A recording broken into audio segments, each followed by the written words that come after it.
How are you, Heiko? I'm good. Excellent. Nice to meet you.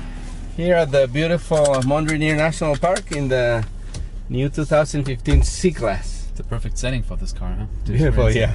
So, Heiko, this car is no longer the entry level for Mercedes-Benz, huh? Yeah, it's no longer the baby Benz. As you know, we launched the CLA in September of last year.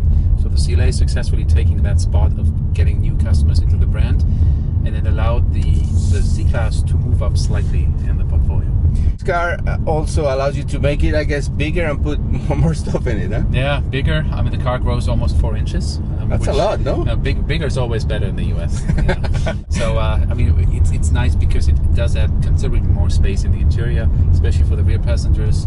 Also grows a little bit in width, so you notice you have a little more elbow room and shoulder room. And yeah, we put a bunch of extra standard equipment in it, which overall make this car feel like almost like it's from another segment. Yeah. So especially in that part, that caught my attention yesterday during the presentation, because especially in the technology, Mercedes-Benz is always ahead of the game, and this car has a lot of things that, just like the previous generation, were like expensive options. Yeah. A lot of things that were either optional on the predecessor or not even available. Say pre-save, for instance. In the predecessor, it was available as part of the driver assistance package. Now this car is actually standard, our occupant protection system. Most noticeable for me, or most noteworthy, is the collision prevention assist plus that is standard on this car. It's a radar-based collision prevention system. It can either prevent collisions completely, or it can at least mitigate the severity of an impact. Making such a feature standard on a car really is what we think makes an impact on safety in traffic, just like ESP or airbags a few years ago. That was inherited from the S Class, right? I mean, you started with all those kind of technologies in the S Class, now are the E Class, and now here. Yeah, we call all those features intelligent drive. It sums it up pretty nicely because it's a bunch of different features and systems and sensors working together, communicating with each other. So it actually makes for an intelligent car, and the C Class pretty much has all the features, with just 1 or 2 exceptions, that we've launched on the flagship S Class just about 9 months back, and that's what we think. You know, it's great to have those features on a $100,000 car, but having it available in a $40,000 car is the biggest impact. Being the price, I mean, it's not that close, because the CLA starts at $29,900, and this one will start around what, 38? $38,400 will be the price for the C300 rear-wheel drive. So let's talk a little bit about powertrains, because you said, like you mentioned, the 300. What's in that? The C Class C300, a new 2-liter 4-cylinder direct injection engine, turbocharged, 241 horsepower and 273 pound-foot of torque. And what's nice is that torque is available at 1300 RPM, and that's what you can clearly tell when you drive it. There's a lot of grunt from low RPMs. The second powertrain that we launch with is a C400 4MATIC. Now that car is going to remain all-wheel drive only. Also brand new engine, 3-liter bi-turbo, 329 horsepower and 354 pound-foot of torque. This is the one that we're driving now. That's the one we're driving today, exactly. And there will be new powertrains and additional powertrains. We're definitely going to launch an AG variant as well. Just about 6 months from now, we'll already announced a C Class plug-in hybrid, so we'll see that sometime next year. And for the first time, we'll also see a 4-cylinder diesel engine in the C Class. 4-cylinder diesel for the States, for the C Class. Wow.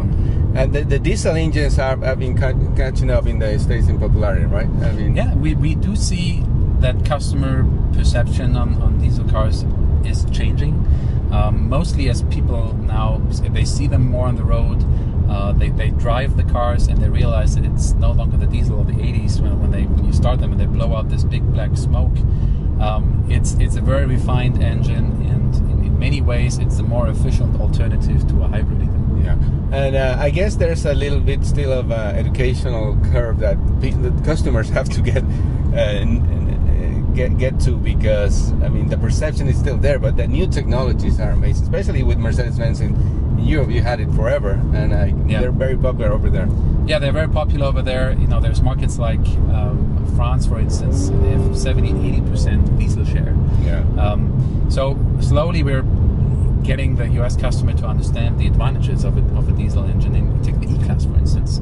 E250 Blue Tech, the car is 45 miles per gallon highway. Better than a hybrid, a little hybrid. Exactly, and at the same time, it gives you all the bells and whistles that you can ask for. It's a very comfortable car to drive. So what's not to like about a combination of like that? Okay. So the C Class traditionally has been the largest volume of sales for Mercedes-Benz. Is there going to be a big competition with the CLA now? The CLA was never intended to replace the C Class as the volume leader for Mercedes-Benz, neither globally nor in the US. So the C Class will definitely remain the volume car. And if you look back last year, 2013, in its second last year of life cycle, we sold close to 80,000 C Classes. The CLA will not get into that territory. Again, the CLA does a fantastic job getting new buyers into the brand. So far, it's about 75% of CLA customers have not having been Mercedes customers so far, and even more interesting, 50% of those 75% are coming from non-premium brands. So because the price gap is not that far away anymore. Exactly. All of a sudden, people realize that for the same money or just a little more, they can get themselves a Mercedes with everything that they associate with a Mercedes. The quality, the safety, the service at the dealership. So the CLA takes that role successfully. We are introducing the GLA in September this year, so it's going to do the same thing for us in the SUV segment. It's been fantastic, but we did not see any substitution or cannibalization from the C Class. Right. Actually, sometimes even the opposite is happening. The CLA has been so much asked for that we were running out of cars at some point. It's a good problem to have. Huh? It's a good problem to have, and what happens is customers come into the showroom and are a little disappointed that there's no CLA available, and the salesperson upsells them into a C Class. So that's a good thing that happens from time to time. Well, and the final question, there's a big news about this car being built in the US. Yes, and we are extremely proud to announce that this car for the US market will exclusively build in Tuscaloosa, in our plant down in Alabama.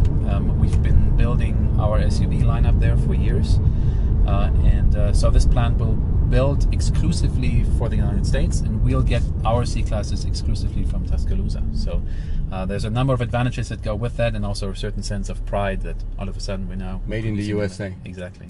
Well, Heiko, thank you very much for the time. Perfect timing. We drove from the top of the mountain to the base, so I think if we have 10 minutes before, we couldn't have done it. Absolutely. Thank you. Thanks for having us.